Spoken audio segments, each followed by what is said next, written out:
Hello friends, love tips YouTube channel में आप सभी का स्वागत है। दोस्तों, मुझे कई कमेंट आए कि अपने पार्टनर को यानी कि जीएफ या बीएफ को रात दिन याद करने से कैसे बाहर आए, उस पेन से कैसे बाहर आए। हम जो अपने पार्टनर को रात दिन याद करते हैं उसमें कई सारा हमें लॉस होता है, अपने करियर पे, गोल्स पे हम फोकस नहीं कर पाते। तो ये जो याद करते हैं उससे बाहर कैसे आए। तो दोस्तों, आज के वीडियो का इंटेंशन यही होगा कि इस जो पेन है, अपने पार्टनर को याद करने का जो पेन है, उसमें से बाहर कैसे है, उससे फ्री कैसे हो। बहुत सारा आपको वीडियो देख के फ़ायदा होने वाला है। पूरा वीडियो देखकर आप सारे फ़ायदे ले लेना। हम दो तरीक़ों से इन बातों को समझेंगे। सबसे पहले तो नॉर्मल वे में समझेंगे और उसके बाद साइकोलॉजी वे में समझेंगे।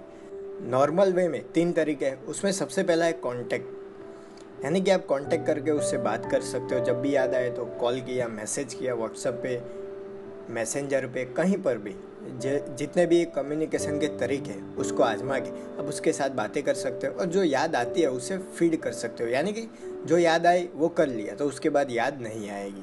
तो ये पहली टिप है। अब दूसरी टिप देख लेते हैं, कीप बिजी, यानी कि अपने काम पे, अपने गोल्स पे, जो पूरे दिन का रूटीन होता है उस पर व्यस्त रहना।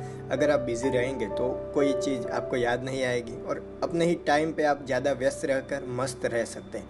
अच्छे से अपने काम को पूरी तरीके से डूबे रहेंगे तो आप व्यस्त रहेंगे और आपको याद कम आएगी। तो ये थी दूसरी टिप। तीसरी टिप है कीप पेशेंस।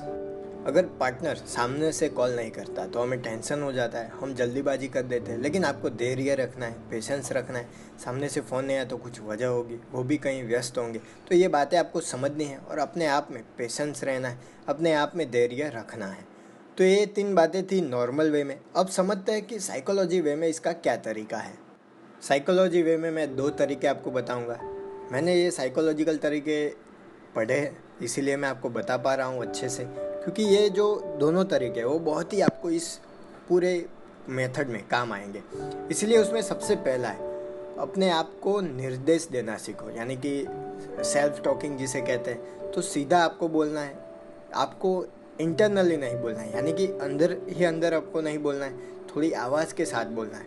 कैसे, चलिए समझते हैं। समझ लीजिए कि आपकी जीएफ या बीएफ का कॉल नहीं आता है, तो आप जो सोचते हैं अपने आप से अंदर भी कुछ बोलते हैं। तो आपको अंदर ही अंदर कुछ लोग ऐसा बोलते हैं कि नहीं नहीं, कोई काम में व्यस्त होगा, या तो फिर कहीं पर बिजी होगा, कहीं पर अच्छे से टाइम स्पेंड कर रहा होगा, या तो फिर अकेले में खुश होगा। लेकिन यही बातें थोड़े साउंड के साथ बोलनी है, जैसे कि नहीं वो अच्छा है, वो ऐसा है, वो कहीं पे व्यस्त है, कहीं पे बिजी है, इसीलिए कॉल नहीं कर रहा है। तो कहने का मतलब है अंदर ही अंदर नहीं बोलनी है, अपने बाहर भी साउंड आने देना है। इससे ज़्यादा इफेक्ट होता है इस टिप का। इसीलिए जो अपने आप को अंदर ही अंदर मत बोलो, इंटरनली मत बोलो, बाहर साउंड के साथ बोलो। आपको ऐसे बोलना है जैसे आपके सामने कोई खड़ा हो, या तो फिर मिरर में देखकर भी आप बोल सकते हैं। ऐसी आदतें आपको बहुत ही अच्छा गाइड कर सकती है। तो ये आदत डाल के अपने आप को बेहतर बनाओ।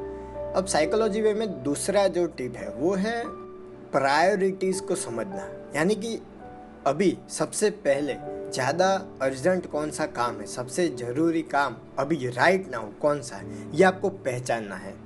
अब पूरे दिन में आपको कई बार उसका ख्याल आता है, क्योंकि ऐसा साइकोलॉजी में कहा जाता है कि दिन में 70,000 ख्याल हमारे दिमाग में चलते रहते हैं। तो उसमें कई बार आपको ऐसे ख्याल जीएफ या बीएफ के बारे में आते होंगे, बहुत ही याद आती होगी। तब एग्जैक्टली उसी टाइम पे आपको अपने आप से कहना है कि नहीं, अभी क्या उसकी याद करनी, या तो फिर उसको यादों में लाना सही है, या तो फिर जो मैं अभी काम कर रहा हूँ वो सही है। दोनों में से ज़्यादा प्रायोरिटी वाला काम कौन सा है। ये सवाल किसी और को नहीं, आपको खुद को अपने आप से पूछना है। अब एग्जाम्पल से समझ लेते हैं कि आप खाना खा रहे हैं और आपको उसकी याद आ रही है, तो आप तुरंत क्या करेंगे, उसको कॉल करने की सोचेंगे। लेकिन आपको ये टिप तभी अपनानी है, तभी आपको अपने आप से कहना है कि राइट नाउ खाना इंपॉर्टेंट है या तो फिर उसकी याद।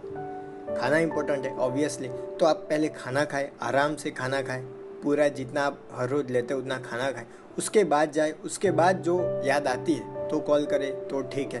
लेकिन अभी जो राइट नाउ जो अर्जेंट है वो पहले करें, क्योंकि अगर ऐसा नहीं करेंगे तो सारे काम आपके पीछे छूट जाएंगे और आप जब पीछे मुड़कर देखेंगे तो आपको लगेगा कि ये तो मैंने क्या कर दिया, सिर्फ यादों में ही रहकर मैंने पूरी ज़िंदगी बर्बाद कर दी। तो ऐसा कभी ना करें।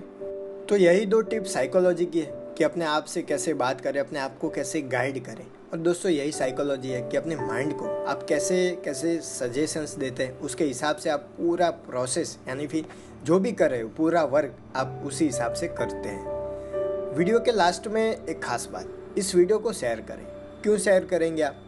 क्योंकि कई लोगों को नॉर्मल वे तो पता होता है, लेकिन साइकोलॉजी वे में पता नहीं होता कि अपने पार्टनर की याद आ रही है तो क्या करें, कैसे उस यादों में से बाहर आए। तो ऐसे आपके आसपास कई ऐसे दोस्त होंगे जिसके ब्रेकअप के बाद भी वो अपने पार्टनर को भुला नहीं पाते, या तो फिर एंगेजमेंट हो गई है तब भी वो भुला नहीं पाते और अपने काम पे फोकस नहीं कर पाते। इसीलिए उन लोगों के साथ ज़्यादा से ज़्यादा शेयर करें। तो मेरे प्यारे प्यारे दोस्तों, फ्रेंड, वीडियो को देख रहे सारे GF BF रांझा मजनू लैला जो भी हो, वीडियो अच्छा लगा हो तो लाइक कीजिए, अपने दोस्तों के साथ शेयर कीजिए।